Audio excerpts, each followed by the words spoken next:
Right, మరో breaking news చూస్తున్నాం. తెల్లవారుజామున నేపాల్లో భూకంపం సంభవించింది. దీని తీవ్రత రిక్టర్ స్కేలుపై 6.1గా నమోదైంది. సింధుపాల్ చౌక్ జిల్లాలో భూకంప కేంద్రాన్ని గుర్తించారు.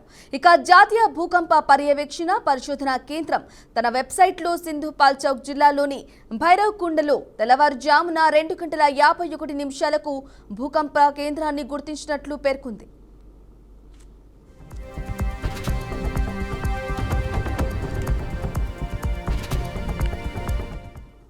ఈ భూకంపం కారణంగా నేపాల్లోని అనేక ప్రాంతాలలో, ప్రధానంగా తూర్పు మధ్య ప్రాంతాల్లోని ప్రజలు భూకంపనకు లోనైనట్లు అధికారులు తెలిపారు.